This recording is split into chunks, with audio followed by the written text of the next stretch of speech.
Hello and welcome to this brief video lecture on congenital and neonatal varicella, which means chickenpox. Congenital and neonatal varicella or neonatal chickenpox are two separate entities. The congenital varicella syndrome is caused by infection in the mother during the early time period of pregnancy, that is what we call as the first trimester, and leads to deleterious effects on the development of the fetus and leads to certain outcomes in the newborn. While the neonatal varicella is when a neonate gets varicella during the perinatal time period and develops full-blown chickenpox after he is born. So these are two separate entities. So if you look here at the diagram, so congenital varicella syndrome is basically an outcome of infection in utero during the early pregnancy, while the neonatal varicella is basically the outcome of the perinatal transmission that occurs later in the pregnancy at around the time of childbirth. And again, you should keep it in mind that maternal chickenpox has varied effects on the fetus and newborn, as I told you, depending on the time of infection. So infection in utero, that is during the early pregnancy. Now, infection in early in pregnancy, that is between 8 to 20 weeks of pregnancy, that can result in what we call as congenital varicella syndrome. So if you look the picture here, this is a baby who is born with congenital varicella syndrome. So congenital varicella syndrome is a constellation of different defects. So usually you would see, if you look here, there is a limb hypoplasia. So one of the common things in congenital varicella syndrome is hypoplasia of a limb. Remember, most of the times it is usually hypoplasia of one limb, though sometimes in severe infections you can have hypoplasia of 2, 3, or sometimes all limbs as well.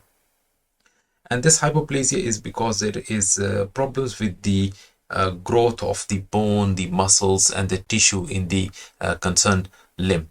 One another important thing are cicatrial skin lesion. So cicatrial skin lesions, just like burn scars, they are quite common, and research has shown that around 70% of the newborns who are born with the congenital varicella syndrome, they are born with these skin lesions.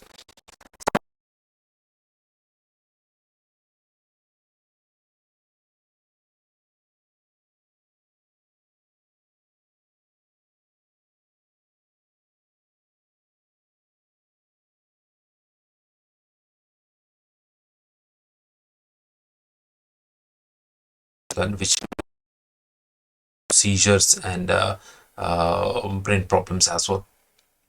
Now the risk is greatest between 13 weeks and 20 weeks, so it can be anywhere between 8 to 20 weeks.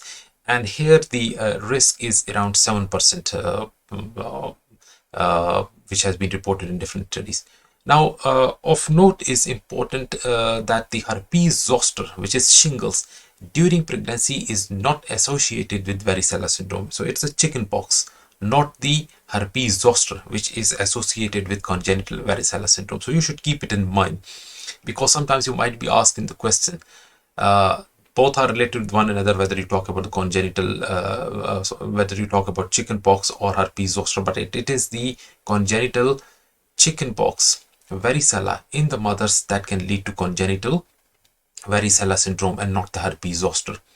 Now, sometimes they can get infection during the mid-pregnancy as well. That could be the second trimester. And if a mother gets infection, chickenpox infection in the second trimester, fetal varicella may still occur, but mostly it leads to pneumonitis in mothers. So mothers might have a more severe infection when they are infected with chickenpox, especially if they are in the second trimester.